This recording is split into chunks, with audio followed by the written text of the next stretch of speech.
I do the news every day at noon and 4 o'clock, except for today, because I am here. I thought it was important, the station thought it was important to instead spend this day at North Carolina Central University. So let me be the first to welcome you to this event that we are calling Private Booker T. Spicely Mattered, Honoring the Past, a Retrospective Symposium. Look, I've been doing the news here in Durham and in Raleigh for the past 12 years now, covered all kinds of stories, sad stories, uplifting ones, and everything in between. But I admit, I had never heard of Booker T. Spicely until the tale was brought to my attention a couple of weeks ago. And when I aired the story that you have now watched several times over on last night's news, giving our viewers a preview of what we were going to do here today, many of them had not heard the story before either. The case of this black U.S. Army private in the midst of a fight for freedom overseas during World War II, only to be home on American soil and become the victim of horrific racial violence that would ultimately go unpunished. I invited viewers to come here and hear more today at our symposium or watch it live. The station is streaming this event all day long on abc11.com, and it's our hope that many are and will join us throughout this morning and afternoon to watch and learn. And this event is not only streaming, but it is being recorded as well, so you or whoever else you know that can benefit from this symposium can go back and watch it. It'll be posted on several platforms, including the ABC 11 North Carolina streaming app. Okay, so for you here in person or watching online, we want this to be your guiding thought for the day. It's a quote: "The battle for freedom begins every morning." It's a quote from John H. Wheeler, the longtime president of Mechanics and Farmers Bank, former head of the Durham Committee on the Affairs of Black People, and his words are now enshrined on the wall of the newly built and recently opened North Carolina Freedom Park in downtown Raleigh. The battle for freedom begins every morning. It was a battle that Private Spicely fought for professionally, died for personally, and we think there's so much more that we can learn from this story that was lost to history for way too long and help inform how we approach the new battles of today. So let's get started, shall we? We'll begin with some words of welcome. Let's start with NC Central's Associate Dean in the School of Law, Malik Edwards.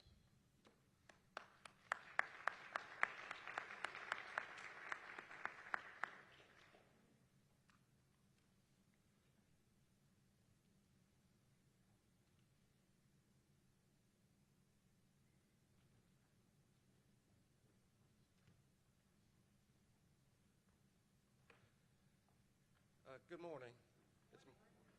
It's my pleasure to welcome you all to the Spicely Symposium on behalf of our Dean, Patricia Timmons Goodson, and the university at large.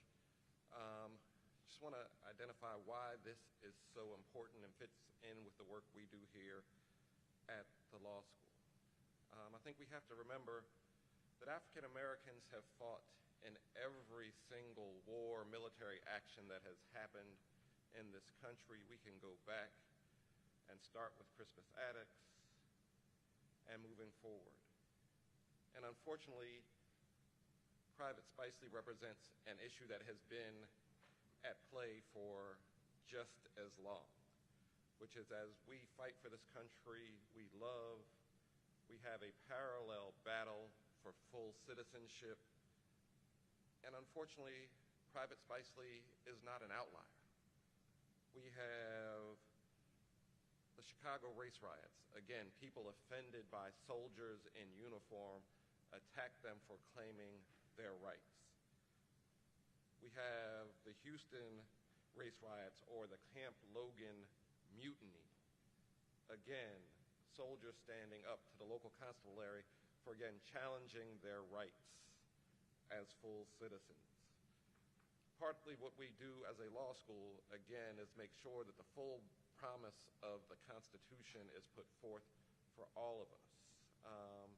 And I think that becomes even more important when we look at the work of the clinic and the work that is led by Professor Valentine, because we still have these things in play.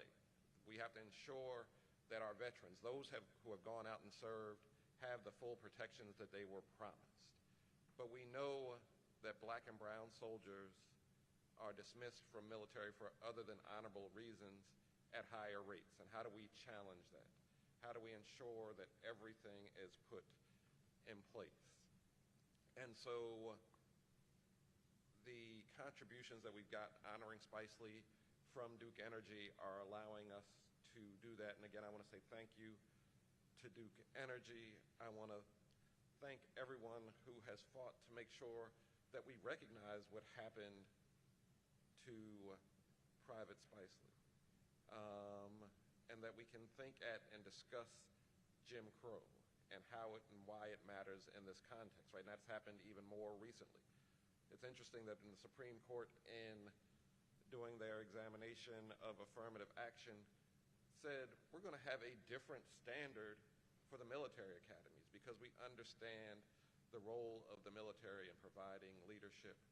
I look out at our students and I know that they too will be leaders, and I'm glad that they're here to watch us engage in this discussion. So again, I want to welcome you all and thank you all for coming out for what I know is going to be a great discussion and will help us to examine these issues and move forward. Thank you.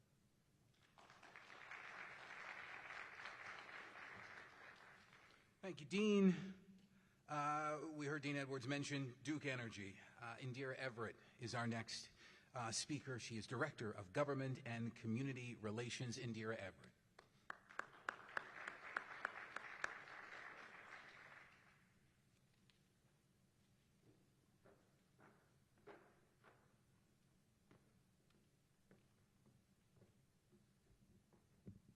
Good morning and welcome. I'm Indira Everett, as you just heard, and I'm delighted to be with you this morning. I'm also joined by a couple of my teammates and my leadership. I would ask that they stand as I call their name. Kevin McLaughlin, he's Vice President of Government Affairs and External Relations. Grace Roundtree, Director of Public Affairs Strategy and Advocacy, and Shauna Berger, our Principal Communications Manager. Thank you all for joining me. What a perfect way to follow up the kickoff luncheon on February 1st of last year, where we acknowledged and highlighted the legacy of Booker T. Spicely, who was a service member, a son, a young man with so much potential ahead of him. The events that unfolded on July 8th, 1944 were shocking and heartbreaking to learn of. Nevertheless, a part of that part of our history deserves acknowledgement, and that's why we're here today. I stand before you deeply saddened that our legacy company at that time, Duke Power Company, was involved in the tragic incident. The truth about Private Spicely's killing is painful and difficult to accept almost 80 years later. I want to thank members of the Spicely Committee, attorneys James Williams and Gretchen Engel, and Professor Irv Joyner for educating us on this story and for working collaboratively with us last year. We appreciate that. Out of those discussions, as you heard, we announced the Duke Energy's $100,000 endowed scholarship here at North Carolina Central University School of Law. The endowment is geared towards students enrolled in the School of Law who are actively involved in the Veterans Law Clinic working on specific issues impacting the legal and civil rights of military veterans. Knowing the talent and character that comes out of this institution, I look forward to the impact this scholarship endowment will have for years to come. Along with the endowment, we agreed to award another $50,000 and sponsor today's educational symposium to bring awareness to students, historians, and the community about the era in which Private Spicely lived. Our sponsorship also included the upcoming 2024 one-man play to commemorate Private Spicely's legacy and the 80th anniversary date. While we can't change the past, we can shine a light on it so people have an understanding of what happened to honor Private Spicely and his family, many of you today that I've met. Thank you for giving us this opportunity, and it is an honor to be with you today.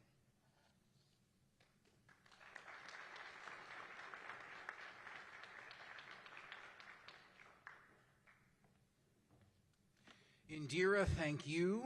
I told you I hadn't heard of this story until a couple of weeks ago, and the man I have to thank for knowing it now coming to the stage, and that is Attorney James Williams. He is chair of the Booker Spicely Monument Committee. He is a distinguished member of our WTVD Minority Advisory Council. Attorney James Williams, you've played a big role in this. I'd like to hear from you. So here are welcome remarks.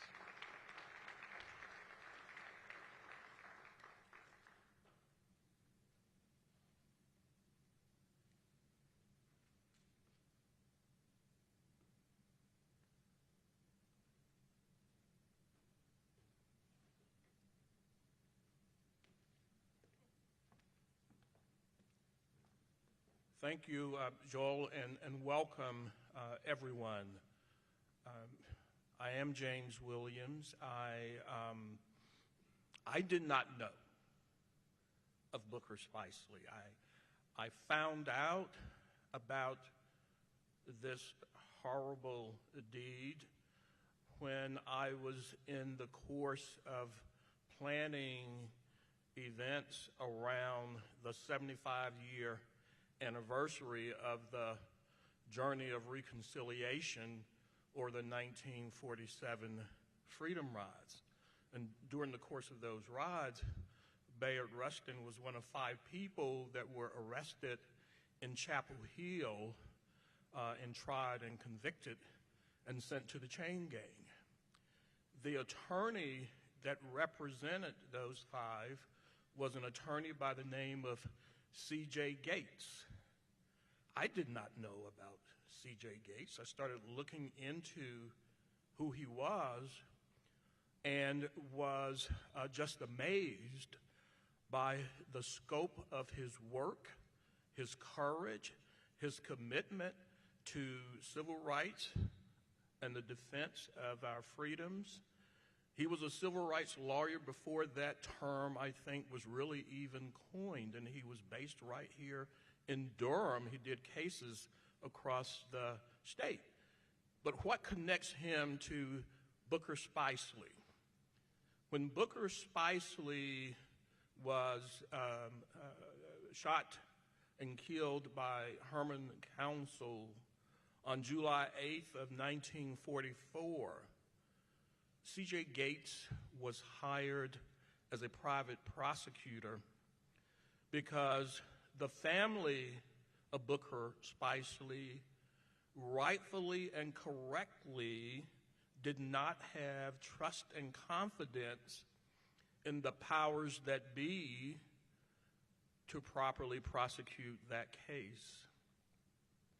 And so I started looking at that story, and the more I learned about the fact that here's a man serving and defending his country, stationed at Camp Butner,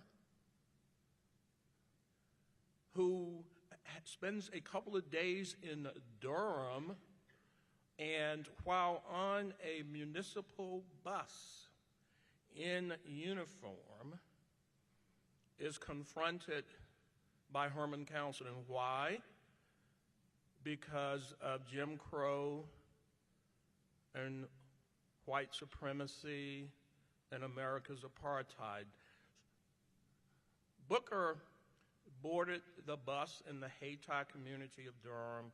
As that bus traveled through and stopped at, I believe, 5 points, some white soldiers got on the bus.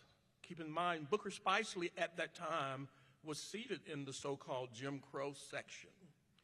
When those white soldiers got on, Booker Spicely was ordered by Herman Council to move to the very last seat of the bus.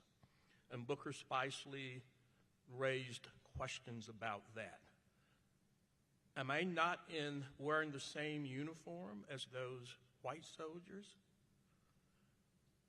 Can I not stop a bullet just like those white soldiers? Why are you treating us like this? And there are some words that went back and forth, but Booker ultimately moved to the last seat of the bus. But that wasn't good enough for Herman Council. When Booker Spicely got off that bus in the Walltown neighborhood at the intersection of West Club Boulevard and Berkeley, he got off from the rear.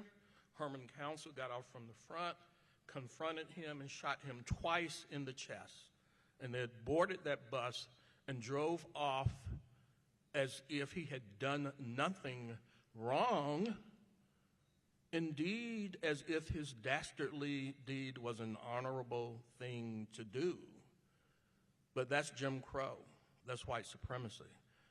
That's America's apartheid. But, I'm not going to go into the whole story, but, how that case was handled, the fact that he was taken to Watts Hospital, which was just a few blocks away, and they say, no, we don't treat blacks here, and he was allowed to die. That enraged me. It hurt. And I said to myself, what can be done at this moment in time to seek some sort of redress in some form or fashion?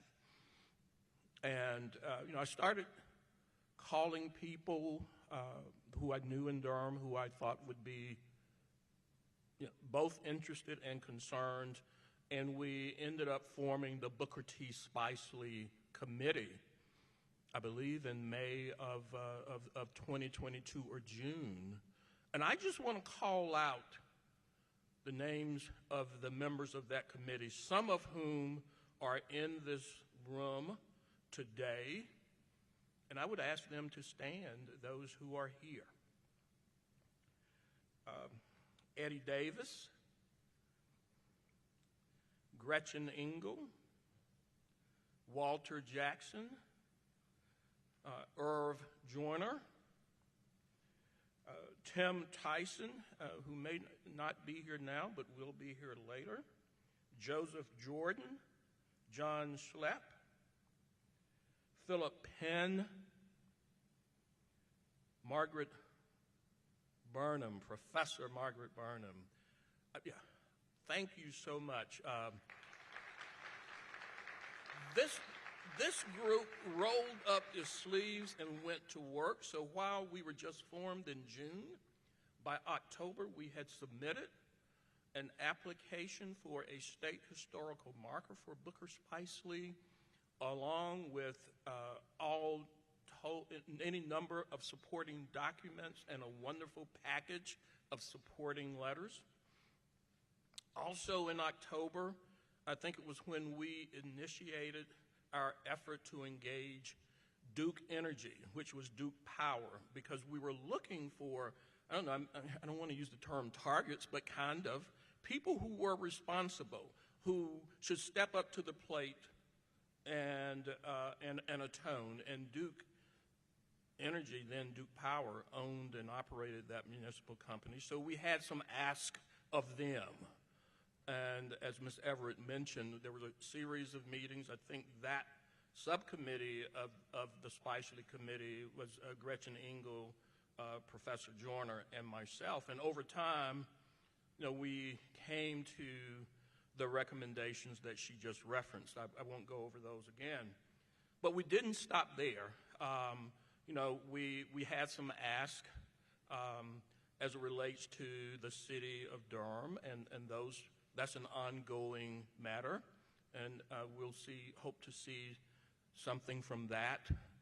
We're going to approach Duke University. Duke University has been very non-responsive and non-engaged as it relates to this issue. And, the last thing that I'll leave with you is this. We are, last Friday, we commemorated the bombing at 16th Street Baptist Church in Birmingham, where 4 girls lost their lives. There were other deaths that day. There were 2 boys who were shot and killed that same day. But, you know, this was the 60-year anniversary last Friday. In response to that horrible deed, you know, there was a lawyer, a white lawyer in Birmingham, who gave a speech. And the theme of that speech is, who is responsible? And when Dr. King gave the eulogy for those girls, he also talked about who is responsible. And they both broadened the scope of responsibility. So even though Herman Council pulled the trigger, we know that institutions and bodies and individuals in the city of Durham and in the state of North Carolina set the stage and primed that gun. And so when we're talking about retrospective justice, you know, we're looking at who now can respond to that horror and that deed. It's been really a pleasure to work with Professor Burnham, and I would not have known about the details of this except for the work that one of her law students, Shanika Davis, did an article, I believe in 2015. And I'll also say Duke Energy, they came to the table this year, but they had numerous opportunities to correct this that they did not respond to. And so I'm glad that they finally, since they provide light, that they finally saw the light. And you're going to hear next from, I believe, Ms. Mitchell, who's a relative of Mr. Spicely. And we, in the work of our committee, we've stayed in constant contact with Ms. Mitchell, kept them informed, and sought their input in terms of what we were trying to get done. So I've probably, what's that song? Somebody did a song back in the day. I understand that time is running out. I think my time has run out, so thank you very much.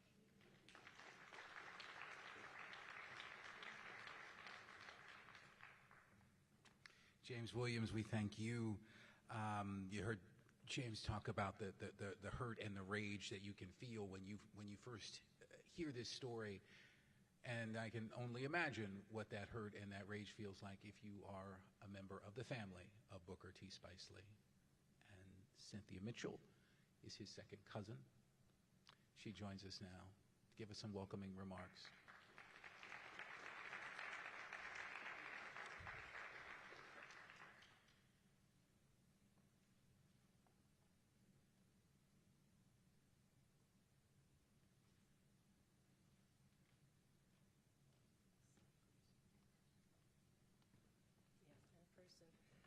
Good morning, everybody. And thank you so much for coming, and I'm excited to be here. My name is Cynthia Mitchell. My mother was Vivian Spicely Walker. When I started this journey, my mom was 95 years old. She was Booker's first cousin. She was 18 when Booker was murdered. My grandfather, James Spicely, was the youngest brother of Lazarus Spicely, who was Booker's father. My grandfather was 55 when his nephew was shot down in cold blood while in the Army. My grandfather, James, and Booker's father, Lazarus, operated their own blacksmith shop, Spicely and Spicely, in about the 1940s in the town of Blackstone. I heard about this, and everyone who's been before me said, we didn't know about this. Well, the family didn't either. It was something that was probably kept very quiet for whatever reasons. But I heard about this story from my mother, who just mentioned that her cousin had been shot by a bus driver. And that was about all. She didn't have very many details. So about a year and a half later, in February of 2022, in an issue of a small-town newspaper called the Courier Record, there was an article on the second front page about this was about Black History Month. They were putting it in here. And I got a lot of details from this article, things that I didn't know, and probably a lot of people didn't either. In this article, there was a little blue box that said information sought. The Camp Butner Museum is working on finding out more about Private Booker T. Spicely and his family and would like to erect a marker on the spot where he was killed. If you have information, email the curator, Mike Mercier. I contacted Mr. Mercier, and that's how my journey started. He filled me in on some things and invited us to come down, and he was nice enough to walk around with us, my sister and my cousin and I. That email led me to all the work that is being done here in Durham and the historical significance of Booker's stand. And so I am standing here representing the many members of the Spicely family who now live in the Blackstone, Petersburg area.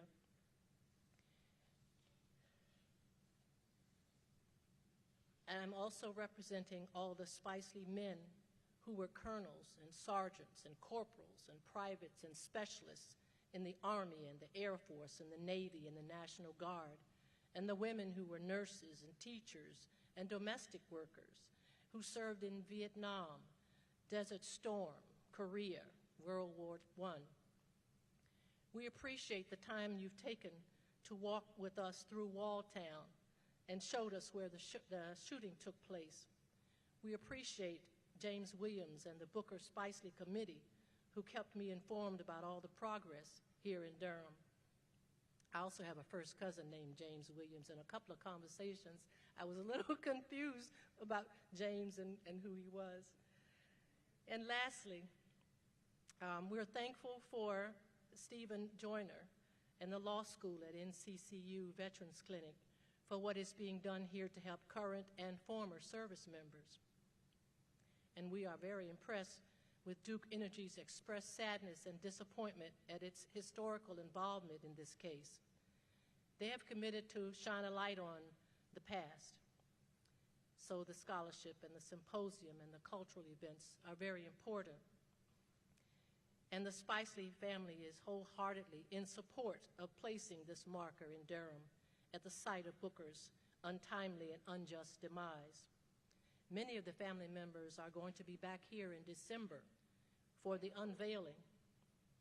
And I look forward to all of the discussions today, especially that tell me and us where we go from here. And thank you for having us. Oh, and let me introduce to you, while I'm here, my partner in crime, my baby sister, Dolores White. She came down with me the first time we came down, and she walked around in Walltown. And also with me is my other cousin, Trell Spicely. She came down to witness this. And thank you so much.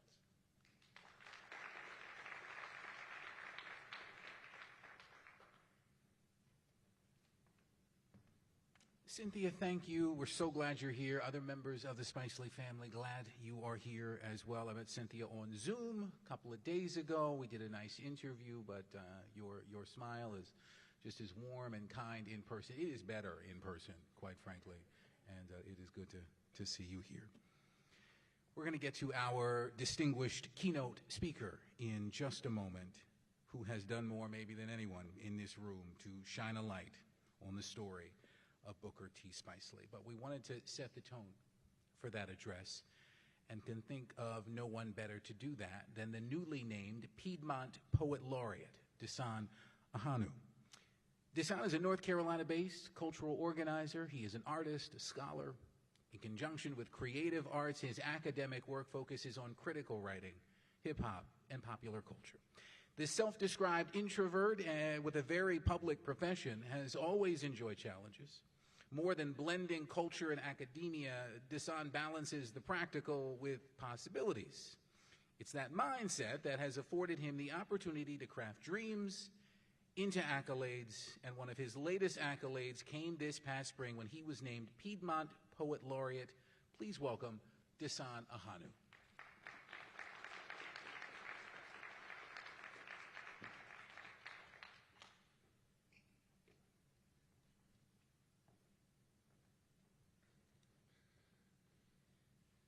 It's always good to be in a space to get a sense of what you're called to say. There's lots of poems, but being here settled that for me, and I have two quick things for you based on what I've heard thus far.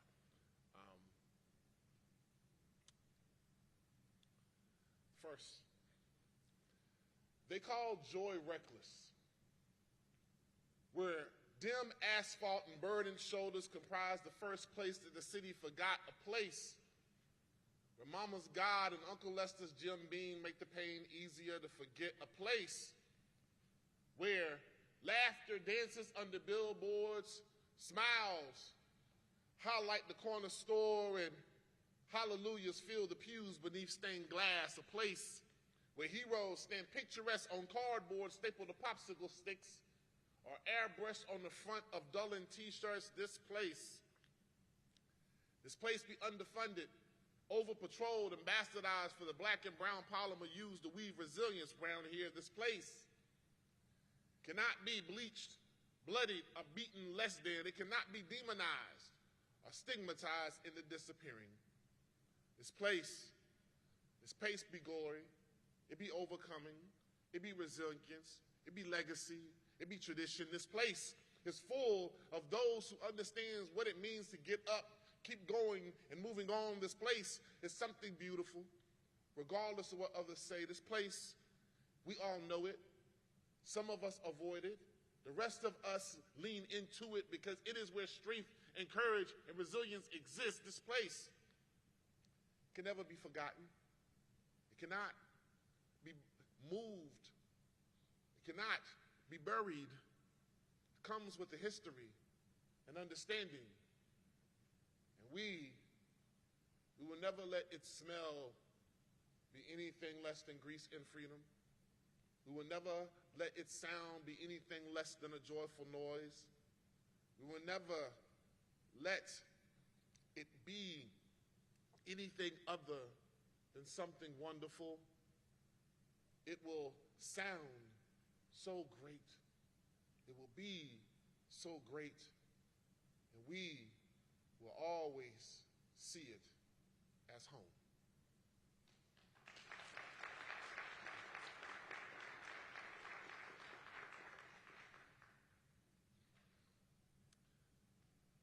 To my people of ash and soot, all of you in that beautiful melanated skin, we know fire. Lit match turned kin to kindling, ritual burial to residue for resistance. Too many bundled on the cargo ships. Those who knew how combustible colonization was sought the water as refuge. The rest were set into fields, stacked like wood in the living room of white supremacy. Overseers like chimney sweeps, making sure the notes sung in those fields never made it to the heavens or signals to those who could read the message along the skyline. See, we know burning.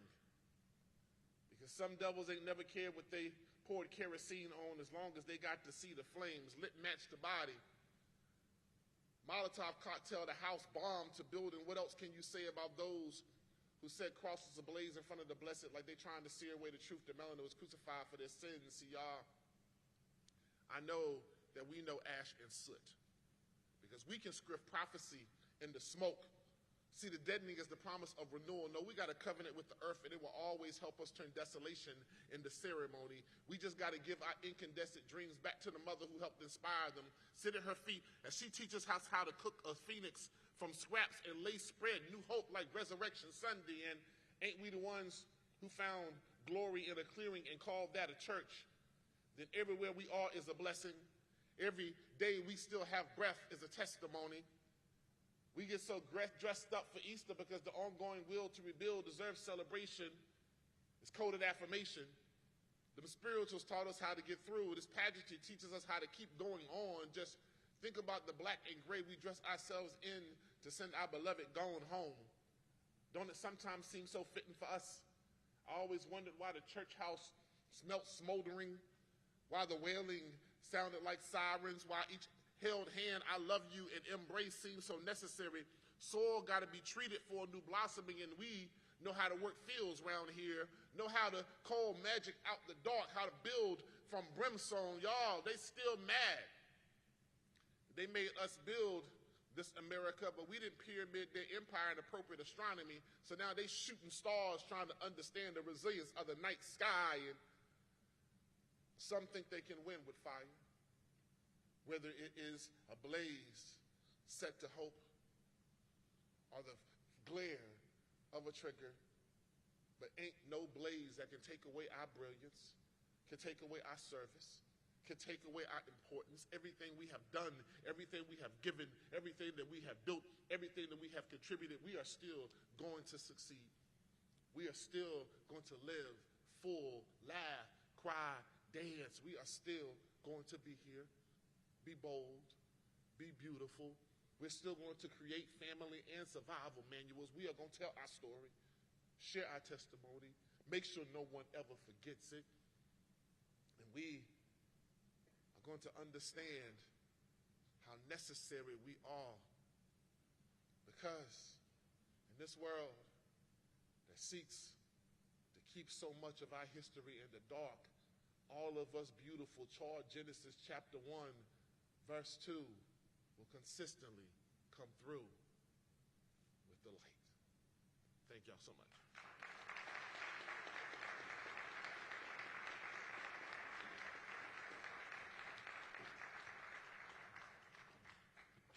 Desan Ahanu, ladies and gentlemen. Desan is good. He's very good. Painting a picture for us with spoken word. Thank you. We're blessed to have you here. Our keynote speaker is next, and we are honored to have her. Margaret A. Burnham is a distinguished university professor at Northeastern University. She's the founding director of Northeastern's Civil Rights and Restorative Justice Project. She has been a staffer for the Student Nonviolent Coordinating Committee. She's been a civil rights lawyer and a judge. She serves on the Civil Rights Cold Case Records Review Board, and she is the author of By Hands Now Known, Jim Crow's Legal Executioners. The book's won a few awards, won the 2023 LA Times Book Prize for History, the Hillman Foundation Prize for Book Journalism, and was a finalist for the Kirkus Prize for Nonfiction. Did I miss any, Professor? I think I got them all. Ladies and gentlemen, please join me in giving a warm welcome for the esteemed guest and our keynote speaker for today's symposium, Professor Margaret A. Burnham.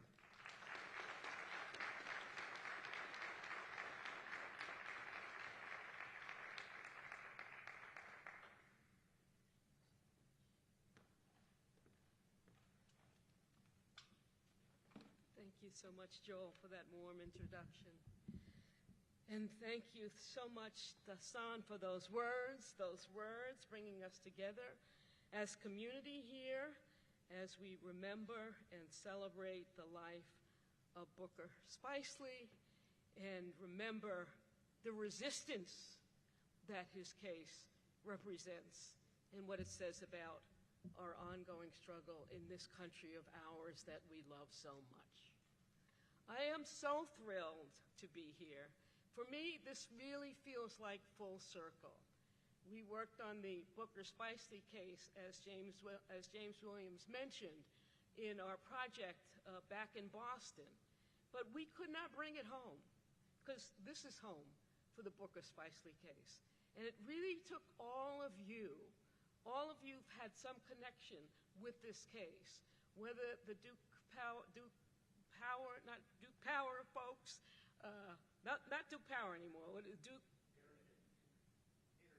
Duke Energy, whether the Duke Energy folks or the law teachers and law students here in North Carolina, the Spicely family of Blackstone, Virginia. It took all of you to really illuminate this case and put it where it belongs in American history.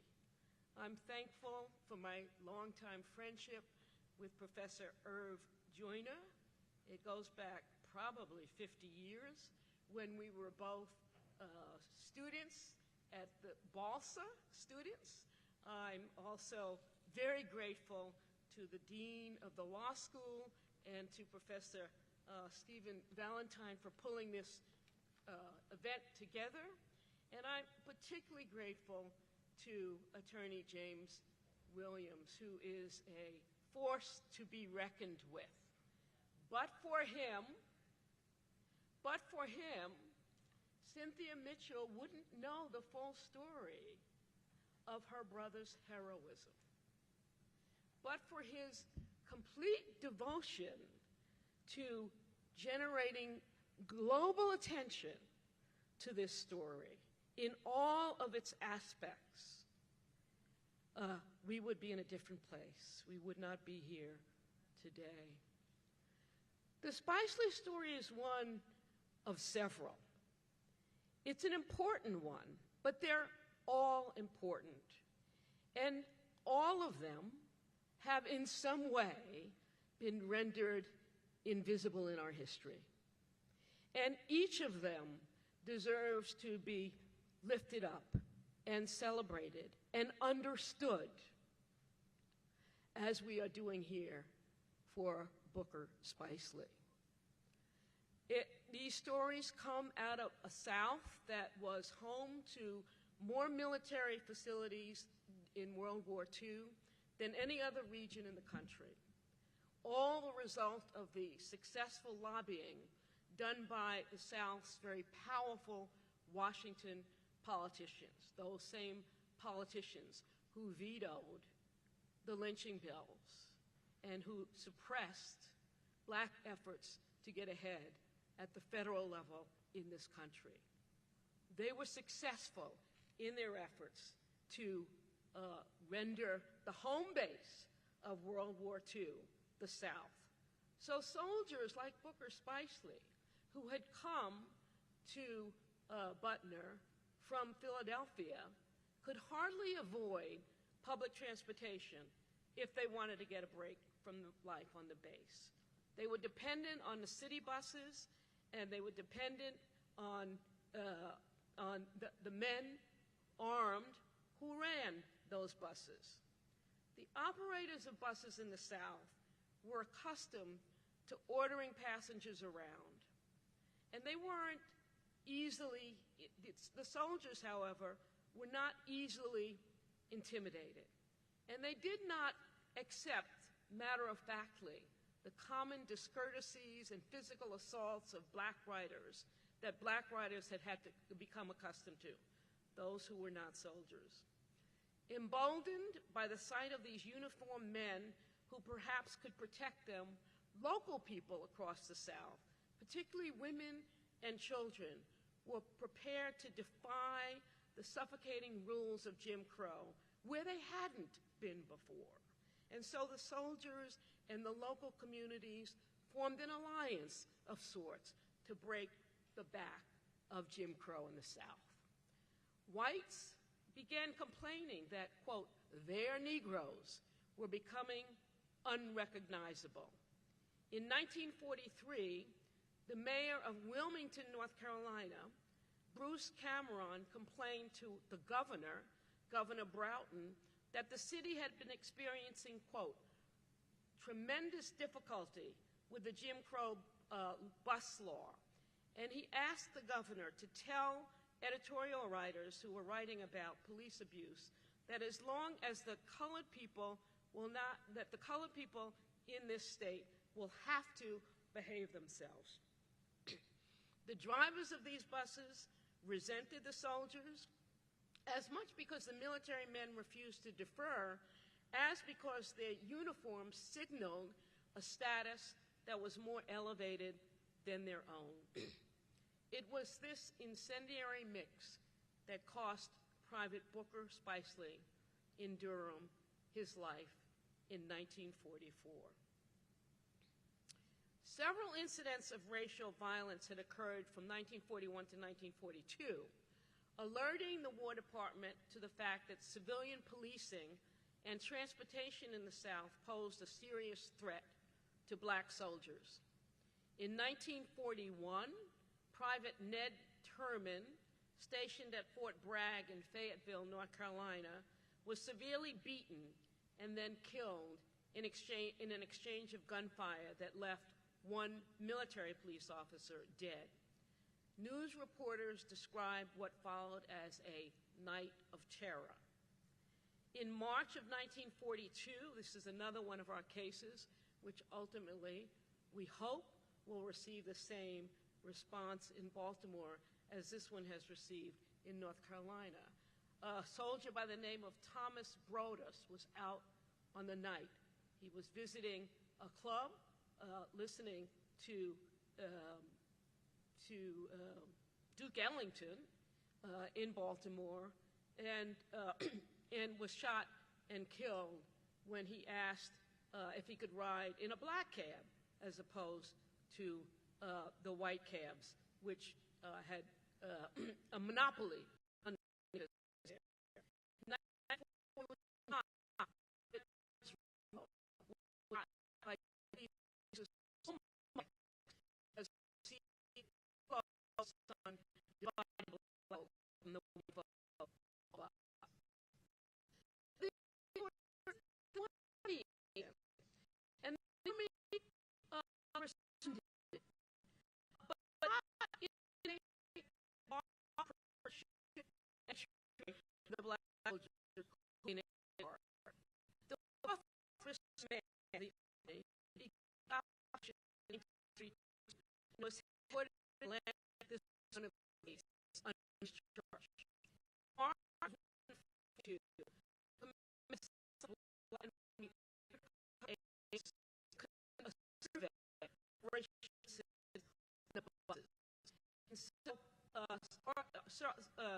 Army officers in every county across the Force Service Command would consult with the bus companies to find out what incidents were occurring.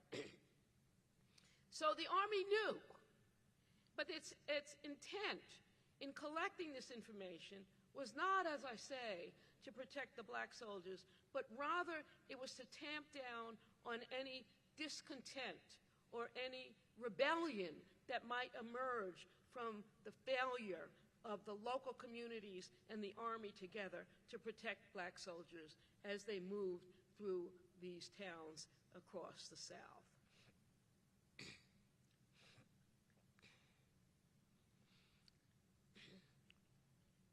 Now, on the Spicely case, Attorney Williams has given you the outlines of the case. I want to say a few words about the Army's response, which was aligned with what the Army did across the Fourth Service Command. Instead of thoroughly investigating the murder of Booker Spicely, the Army initiated a wide-scale intelligence operation to manage the black community's response to the Spicely murder. The director of the Army's Security and Intelligence Division, Colonel Willis Everett, took a personal interest in the investigation. And what he did was he sent one of his undercover men, a black man, from Savannah, Georgia, to come up to Durham to find out quote, whether or not Negroes are being influenced or encouraged by agitators to misconduct themselves in the wake of the Spicely murder. This investigator visited the establishments that Negroes frequented, posing as a civilian seeking a job in the war industry. He wrote a report and he concluded that, quote, Durham Negro residents are not actively interested in the occurrence. He was not content to clear the Durham Negroes, but he went on to investigate Spicely's life and contacts and community in Philadelphia and in Blackstone, Virginia, where he was born. I will say that thank you so much for lifting up the name of James Spicely, Miss Mitchell. James Spicely, the brother of Booker, fought hard and long to find justice for his brother, to engage the NAACP, to engage the community, the well-off community in the city of Durham, here, in this case, Spalding and others, and to obtain a trial that would carry a modicum of justice. As James Williams has told us, that was unsuccessful. James Spicely was an activist in Alabama where he lived and where he worked at Tuskegee University. He attended meetings of the Southern Human Welfare Committee, and along with, I will say here, personal note, my own father. They attended meetings together back in the early 1940s. So when his brother was killed, he was well prepared to appreciate the kind of resistance that he would have to mount in order to protect his family's reputation and to find justice. Now, Herman's counsel, as I said, as James has told us, was tried before a local jury, acquitted of killing Booker Spicely. The Army, at that point, was still concerned that the verdict itself might lead to unrest. And so it continued its investigation, not with any effort to protect soldiers who might follow Booker Spicely on the buses in Durham, North Carolina, not with any effort to put pressure on the Duke Power Company to correct its ways or to punish the bus driver, Herman Council, but rather to contain any signs of resistance, rebellion, protest that might emerge either from those soldiers at Camp Butner who had lost their beloved comrade and colleague, but as well from anyone in the Durham community who might protest. That was the Army's watchword: control dissent.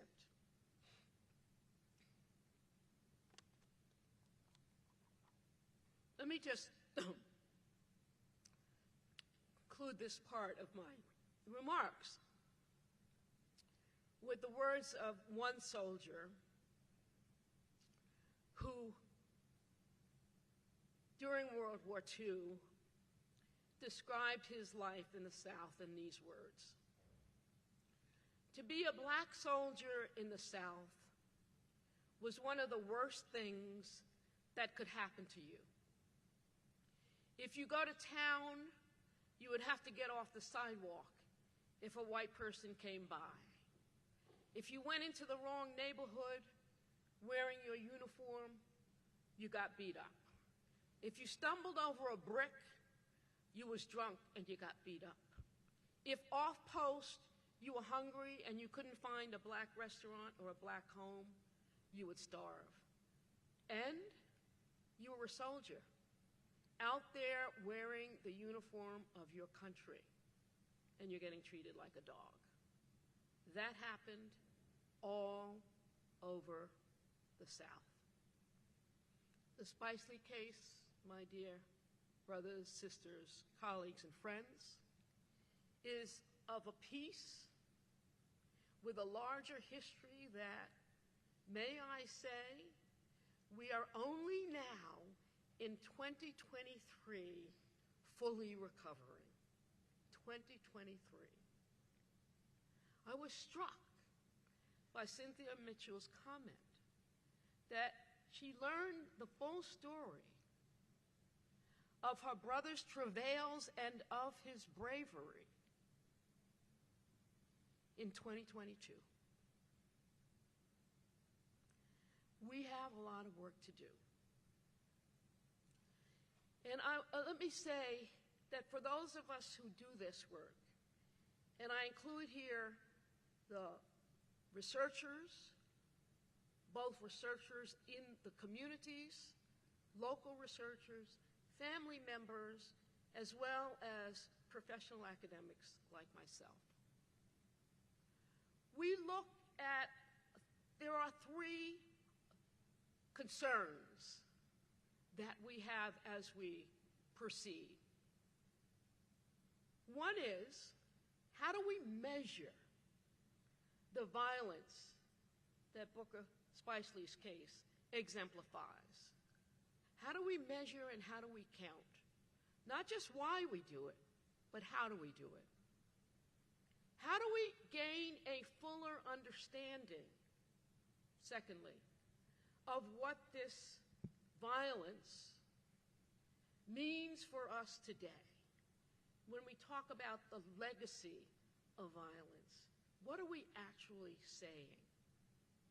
And thirdly, what are our prescriptions? Certainly this is part of it. Gatherings such as this, work such as James Williams' committee is doing, is certainly part of redress. But what other policy solutions should we be looking at? What kind of research should we be doing to better track the relationship between the historical violence represented by the Spicely killing and the assaults that our people face today? Not just physical assaults, but the economic and cultural and social assaults that we face today. What then is the legacy?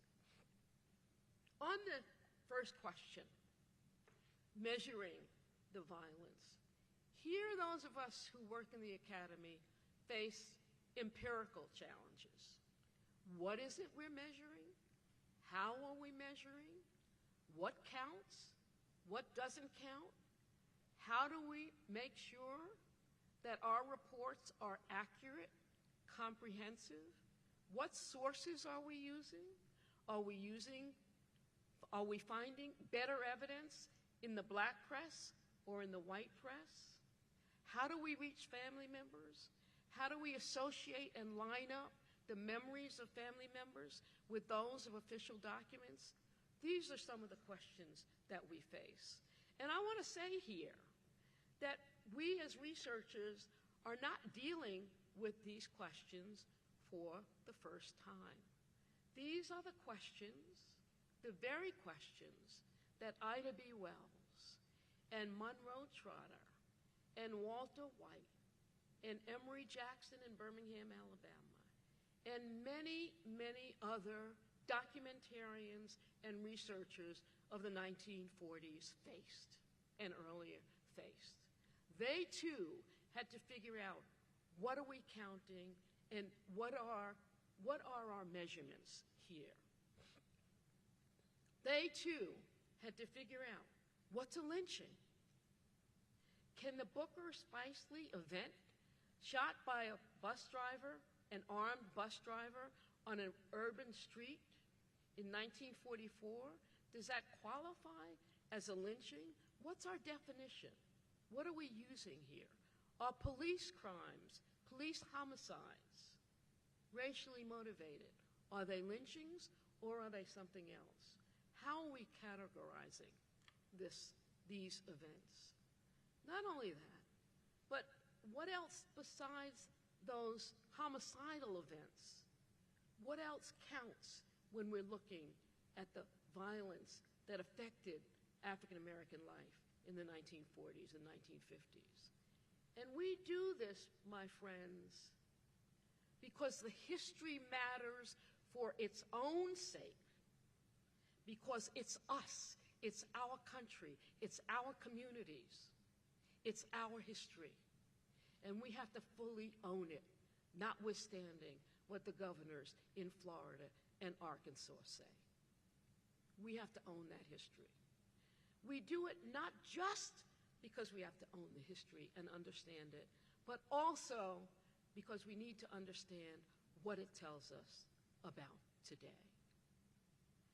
Those documentarians and researchers of an earlier period had practical uses for the counting that they were doing. So, for example, the lawyers in the Scottsboro case pored over the collection of lynching documents that were accumulated by Monroe work in Tuskegee, Alabama in the 1930s. Today, even though our tools are far sharper than they were of our predecessors, we still struggle with questions about who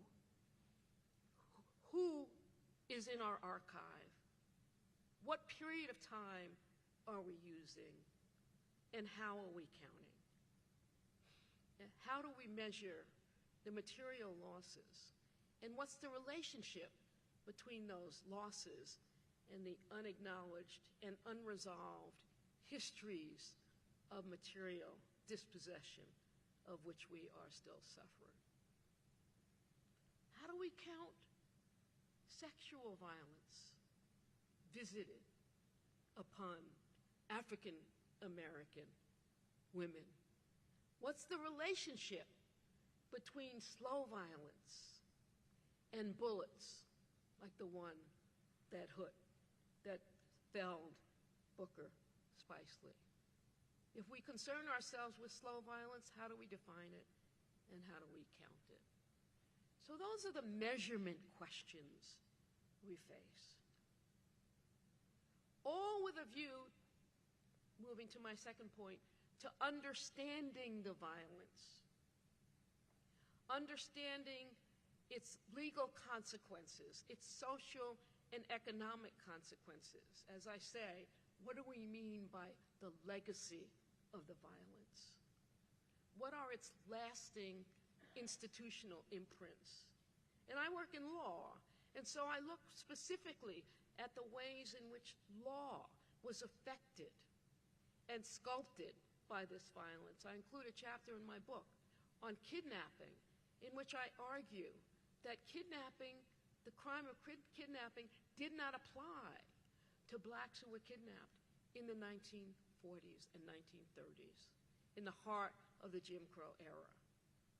A black body was not kidnappable, is what I argue, based on the evidence that we have. And I argue that's a legacy of slavery, where black men and women did not own their bodies.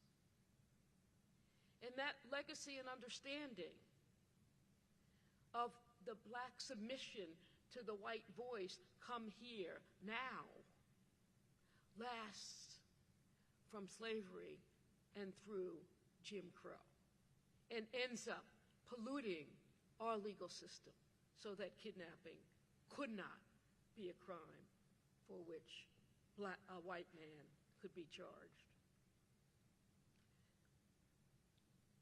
I argue that law itself was transformed. that what we lived in the Jim Crow era was an authoritarian regime, that we need not look south of our border to understand authoritarianism. We need only look at our own history. A system in which a black person could not be arrested by a black police officer because there were none, could not be defended by a black lawyer because they were too few in number, would never be prosecuted by a black person, would never face a black juror or a black judge or a black appellate court. That's an authoritarian system. A system where that was reinforced by locking down the ballot box so you could not vote for your city council. That's an authoritarian system. Where you could not go to your local sheriff and say, could you look into this? That's an authoritarian system. And that's what we had. We need not look at Russia or any place abroad, any broken state. We need just look at our own history to understand authoritarianism. Understanding the violence also leads us to think about the deep cynicism that our folk have for law today. If you live in a country where all white people are the police, where the bus driver is a police officer, in effect, and you have to respond, then you develop a cynicism, a deep, deep disrespect for law, and that carries over generations. Finally, folks, let me say a few words about the policy implications of our work. What counts as redress?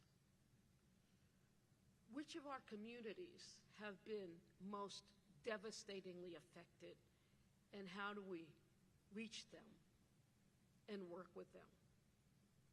What structures and activities can be generated by our work so that we create space, such as you have done here in Durham, for democratic, productive, deeply effective dialogue?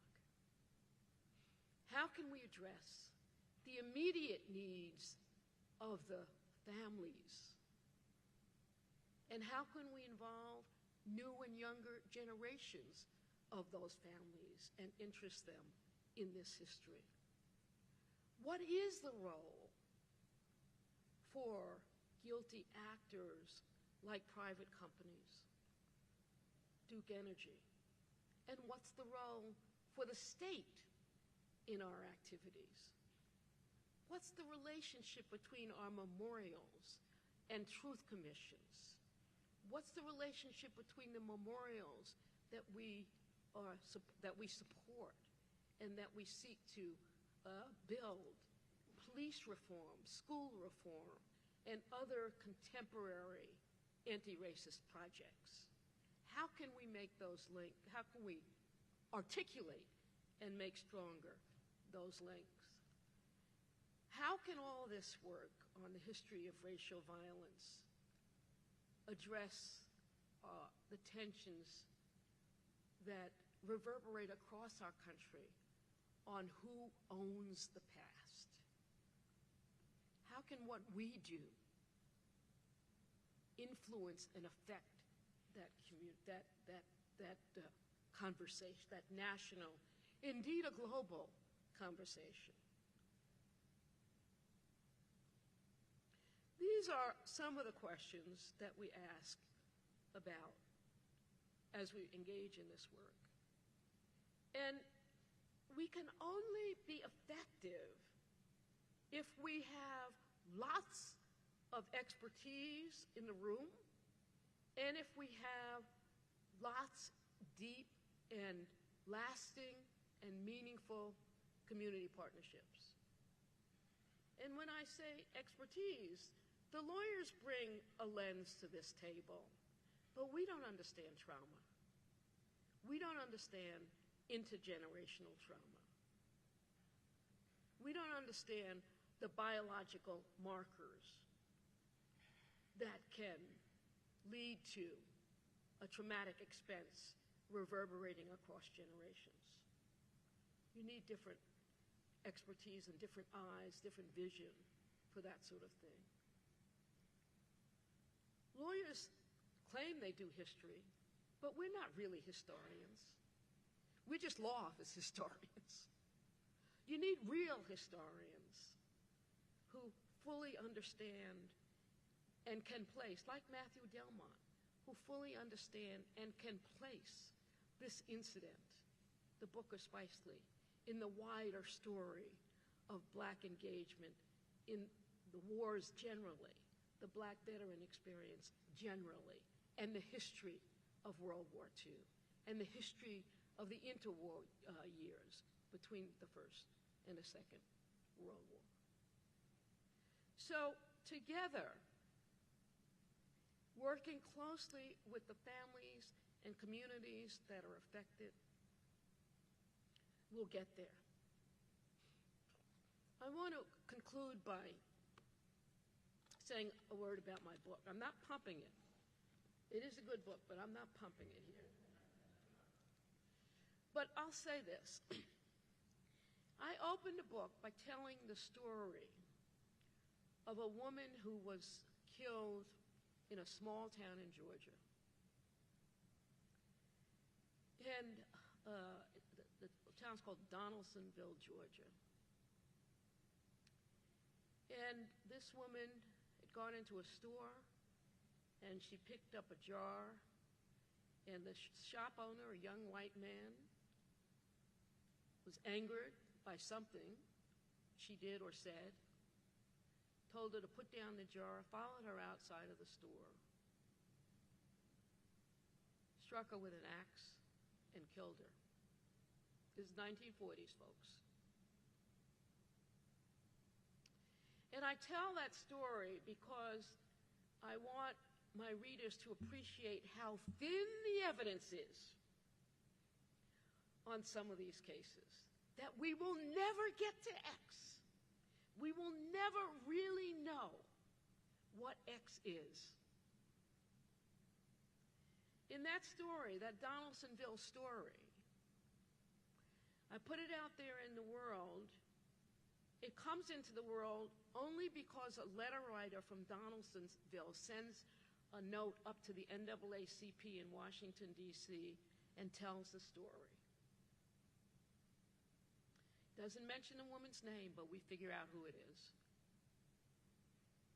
And I tell the story because I'm sure someone in Donaldsonville, just as Ms. Mitchell read that newspaper, someone will pick this story up in the book, and they will come forward and they will tell us the full story. Someone will say,